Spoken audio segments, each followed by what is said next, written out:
domiciliar.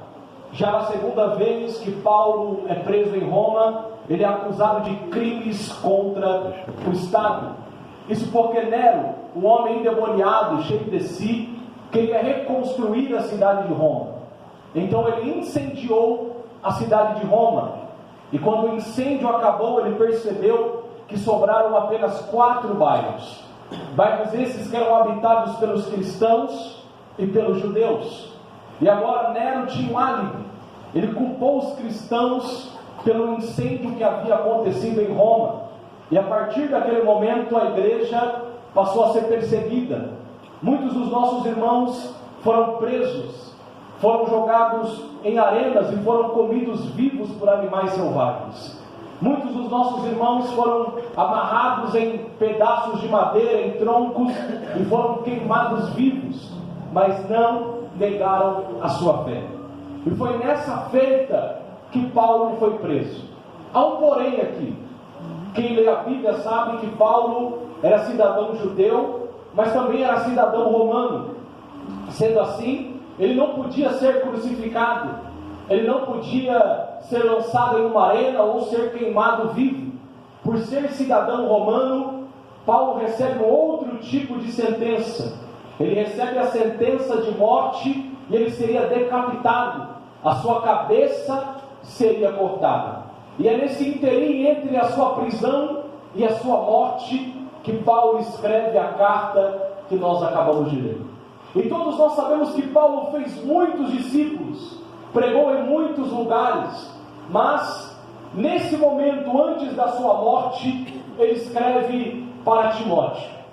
Quando lemos a Bíblia, percebemos que Paulo e Timóteo tinham um relacionamento de paternidade. Várias vezes Paulo vai chamar Timóteo de filho amado, de filho querido, de cooperador da obra de Deus. Isso porque Paulo conheceu Timóteo em uma das suas viagens missionárias. Ele passou por um local conhecido como Derbe. Ali pregou o Evangelho, abriu uma igreja e se foi.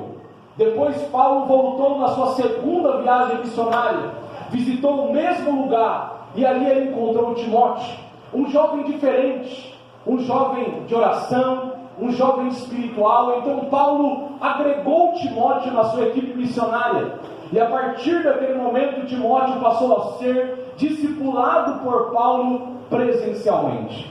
Aonde Paulo ia, Timóteo também ia, e Paulo confiou em Timóteo, deu a ele a oportunidade de pastorear a igreja de Tessalônica, a igreja de Corinto e a igreja de Éfeso. Mas por que é que Paulo escreve para Timóteo antes da sua morte? Primeiro propósito de Paulo escrever a Timóteo é que Paulo queria que ele se mantesse firme mediante a perseguição. Segundo propósito, Paulo queria que ele resistisse aos falsos mestres, aos falsos ensinamentos. E o terceiro propósito é que Paulo queria que Timóteo entendesse que o bastão do Evangelho estava sendo passado para ele, e ele teria que levar adiante aquilo que Paulo havia começado. Paulo escreveu para Timóteo em um dos piores momentos do seu ministério, e quando nós lemos a carta que Paulo envia para ele, nós percebemos isso. Timóteo estava pastoreando a igreja de Éfeso, e a cidade de Éfeso era uma cidade tomada pelo pecado, tomada pela imoralidade. Era em Éfeso que ficava o templo da deusa Diana, uma deusa que era adorada através de atos sexuais. Ou seja, a cidade de Éfeso era uma cidade pagã, uma cidade onde as pessoas adoravam imagens de escultura, uma cidade onde as pessoas iam para o templo e as sacerdotisas da deusa Diana ofereciam sacrifícios à deusa através de atos sexuais. Ou seja, a cidade era tomada pela imoralidade. Mas ali estava Timóteo pregando o Evangelho. Por mais que tenha desafios, por mais que existam dificuldades, aleluia, Timóteo não desiste da sua responsabilidade. Por mais que a nossa sociedade esteja tomada pelo pecado, aonde há uma porta aberta pregando o Evangelho, há oportunidade de mudança e de transformação. Eu vou além. O Evangelho é o remédio para uma sociedade doente. Eu creio que essa palavra é viva. Eu creio que essa palavra é eficaz. Eu creio no poder dessa palavra. Essa palavra é afiada. Ela é como uma tela que despiuça a penha. Ela é como fogo que arde. Essa palavra discernir pensamentos e propósitos do coração. É por isso que Paulo escreve para ele no capítulo 4: pregue a palavra. Paulo não ensina para Timóteo técnicas de revelação. Paulo não ensina para Timóteo técnicas para ele usar as pessoas como massa de manobra. Não, Paulo diz para Timóteo: pregue a palavra, porque a palavra é pão para quem tem fome, é água para quem tem sede, é direção para quem está perdido, e se estiver na escuridão, lâmpada para os pés e luz para o caminho. Oh glória, aleluia, aleluia. Lemos a Bíblia, percebemos que diversas vezes a Bíblia lida, faz alusão a profissões e a pregação da palavra. Por exemplo, os pregadores são chamados de arautos, os pregadores são chamados de semeadores, os pregadores são, por vezes, chamados de dispenseiros, de mordomos. Mas o que me chama a atenção é que o pregador não cria a mensagem, ele proclama a mensagem. E qual é a mensagem? Deus amou. Aleluia. Aleluia. Oh glória, aleluia. Glória a Jesus, aleluia. É por isso que você precisa se encher da palavra. Agora passa fome. É por isso que você precisa se encher da palavra. Porque a palavra nos discipula. Aleluia, aleluia, Aleluia. Eu não consigo entender como a maioria dos crentes não lê a Bíblia. A maioria dos crentes não tem o hábito de estudar a Bíblia. E eu fico impressionado com isso. Porque se através desse livro eu passo a saber quem Deus é, como vou saber quem Deus é se eu não meditar nessa palavra? Aleluia! A palavra de Deus nos discipula. Olha o que Tiago diz: não sejais ouvintes, não praticantes. Quando você se enche da palavra, enche o seu coração da palavra, em algum momento do seu dia o pecado veio para tentar dominar você, a palavra te adverte. Por exemplo, para os casados, quando surge uma oportunidade de um adultério, a palavra vem e diz: não adulterarás. Para os solteiros, quando vem uma oportunidade de fornicação, a palavra vem e diz: não, os fornicadores não herdarão o reino dos céus. Quando vem uma oportunidade para falar uma mentira, a Bíblia vem e nos discipula dizer: não pode mentir. Quando vem uma oportunidade de julgar alguém, a palavra vem e nos adverte dizendo: você cumpre a lei de Cristo quando leva a carga um dos outros. Aleluia, Deus. Aleluia. A palavra é suficiente. É por isso que Paulo diz a Timóteo: pregue a aleluia, Deus. Quando você está cheio da palavra, Deus te coloca em ambientes que você não quer estar. É verdade. Gabriel, mas por que eu vim parar dentro dessa empresa onde só tem profano? Por que eu vim parar dentro dessa sala de aula, dentro dessa faculdade? Por que eu nasci nessa família que todo mundo se opõe à minha fé? Justamente porque você é luz. Porque você tem a palavra que é poderosa para transformar vidas. Primeiro desafio de Timóteo, para a gente caminhar para o fim, é um desafio social. E todos nós aqui temos esse desafio. Aleluia, glória a Deus, aleluia. Todos nós, quando sairmos da porta para fora, lidaremos com pessoas que não têm a mesma fé que nós. Com situações, aleluia, que vêm para nos afrontar, glória a Deus, aleluia, e para nos tirar da posição correta. Desafios sociais, a sociedade vai apresentar para nós coisas que por vezes não glorificam a Deus. Mas se nós tivermos com o nosso coração cheio da palavra, o Espírito de Deus habitando em nós, nós vamos vencer. Primeiro desafio social. Segundo desafio interno. Desafios da igreja. Lê a carta e você percebe que tinha gente questionando. Timóteo era novo. Alguém olhar para ele e dizer: não tem idade não. Desafios físicos doentes. Agora me mostra o versículo que diz que ele desiste. Aleluia, Deus. Irmão, aqui eu aprendo algo.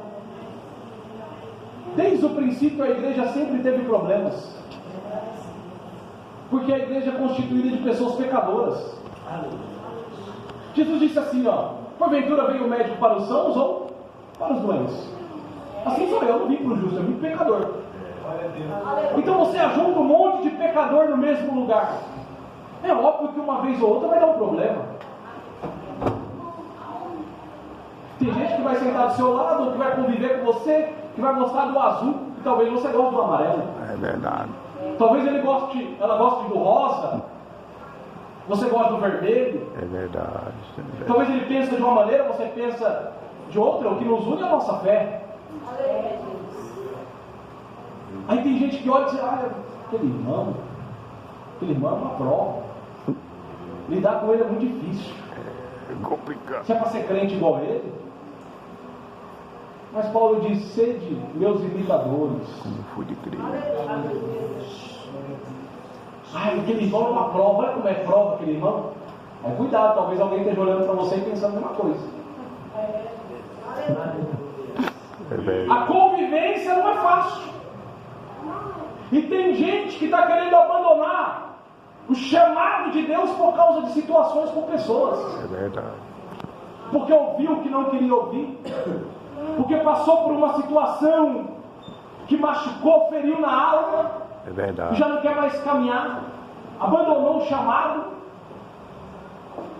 E tem uns que diz: não vou mais para a igreja porque a igreja tem muito pecador.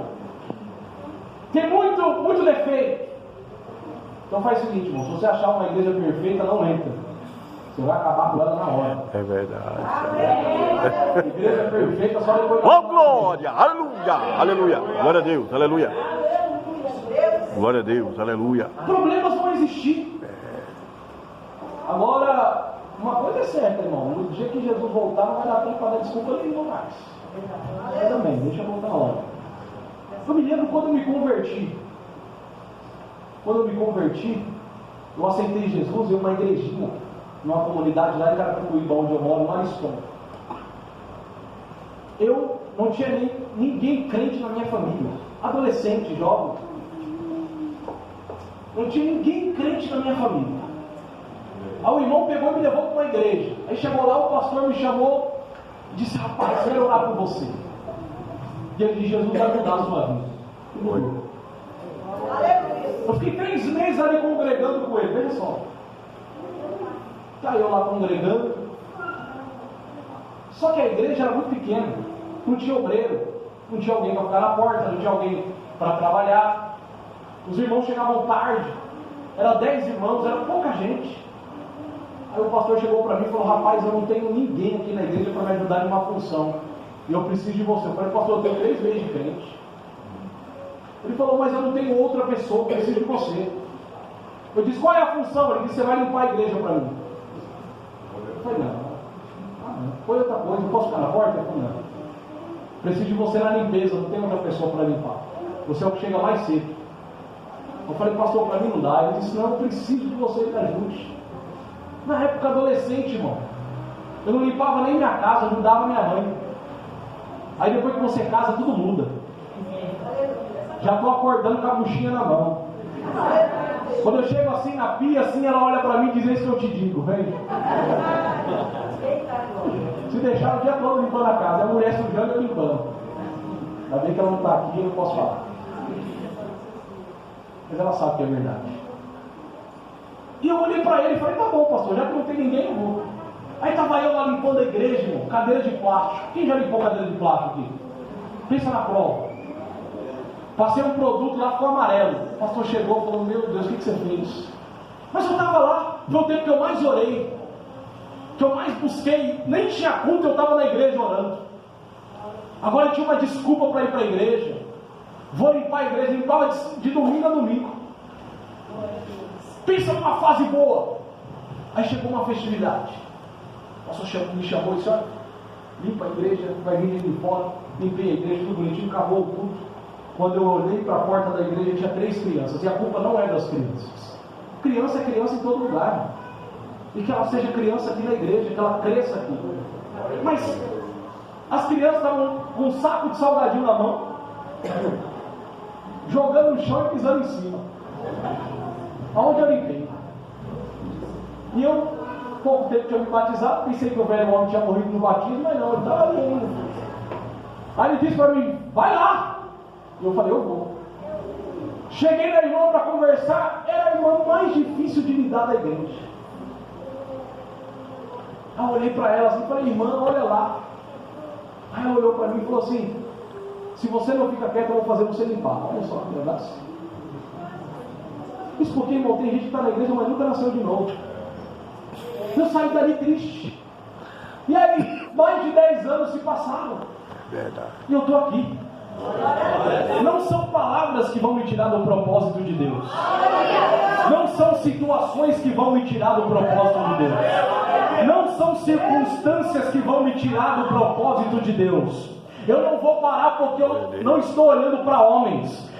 Não vou parar porque eu estou olhando para Jesus. Nos meus piores dias eu sei para onde olhar. Eu olho para a cruz do Calvário e eu sei quem derramou sangue por mim. Eu sei quem se entregou no meu lugar. Eu sei quem disse: está consumado.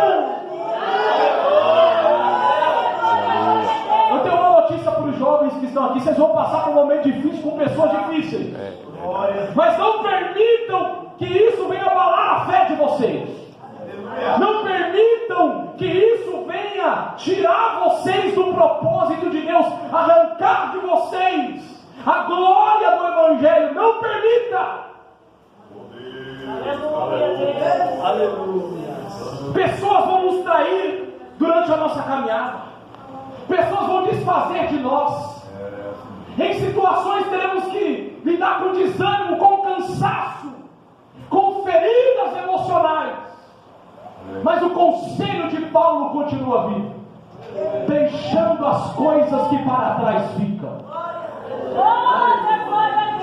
Se você está ferido, ferida, Deus é poderoso para te curar hoje. Se Deus te trouxe aqui é para falar com você e para te dizer: talvez você ouviu palavras que te machucaram, talvez alguém te feriu, te deixou na beira do caminho, mas Deus te cura de dentro para fora. O Espírito de Deus te restaura de dentro para fora. Oh, glória! Aleluia! Aleluia! Glória a Deus! Glória a Jesus! Aleluia!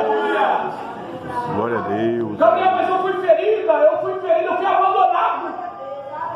Jesus ainda cura feridas na alma. Ele ainda cicatriza feridas internas. E o Espírito de Deus está aqui para promover essa cura na sua vida. Graças a Deus.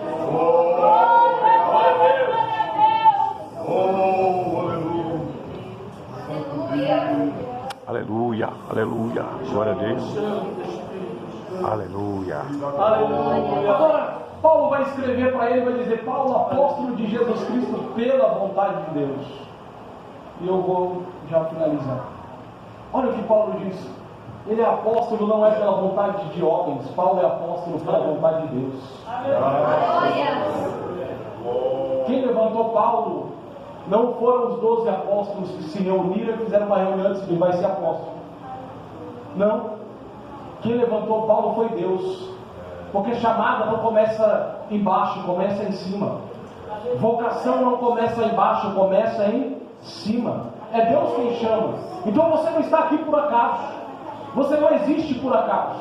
Você não é obra do acaso. Você não é fruto de uma gravidez indesejada. Aleluia, Não, aleluia. antes que você se formasse no ventre, Ele já te conhecia. E Ele tem uma missão para você. Paulo é apóstolo pela vontade de Deus. Aí Paulo vai dizer assim, ó: graça, misericórdia e paz. Olha, perceba essas 3 palavras. Primeiro, graça. O que é graça? Favor imerecido. No reino de Deus não existe mérito, é tudo pela graça. Misericórdia. Se pela graça recebo o que não mereço, pela misericórdia não recebo o que mereço. Então Deus me cerca de graça e de misericórdia. Mas olha a palavra que Paulo vai usar: paz. A pergunta é: como é que alguém consegue ter paz sabendo que vai morrer? Como é que alguém consegue ter paz sabendo que a cabeça vai ser cortada? Como é que alguém consegue ter paz dentro de uma cela fria e úmida, sendo acusado de um crime que não havia cometido? Como é que alguém consegue ter paz? Paz se tornou uma palavra cara, irmãos. É verdade. Tem gente que tem milhões na conta, mas não tem paz. Tem paz. Tem gente que tem muitos bens materiais, mas não tem paz. Precisa se drogar para ter paz. Precisa encher a cara de cachaça para ter paz. Precisa achar um meio carnal para ter paz. E Paulo não tem dinheiro, não tem liberdade, está no fundo de uma cela, mas abre a boca para dizer paz. Porque aquilo que acontece no exterior não atrapalha o que é do lado interior. Como é que alguém consegue ter paz em uma situação como essa? Simples. Paulo tem paz porque ele tem Jesus. E quem tem Jesus tem paz apesar das circunstâncias da vida. Paulo tem paz porque ele anda com o príncipe da paz.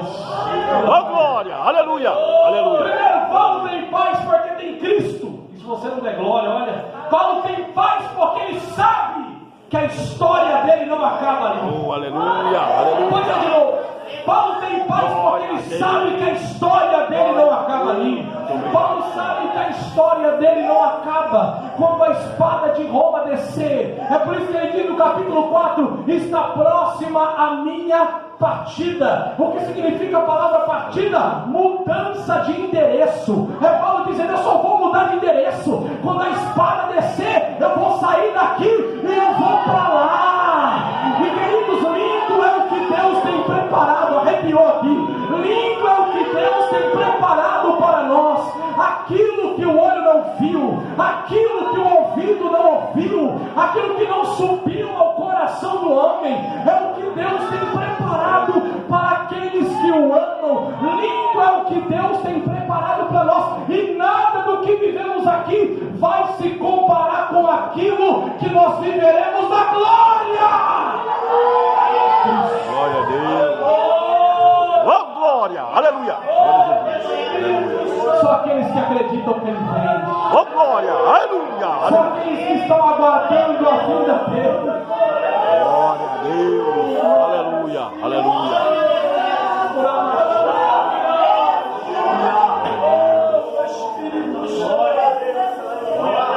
Paulo não teme a morte porque ele sabe que a morte morreu no alto da cruz. Glória a Deus. Paulo não teme a morte porque ele sabe que Jesus já venceu a morte.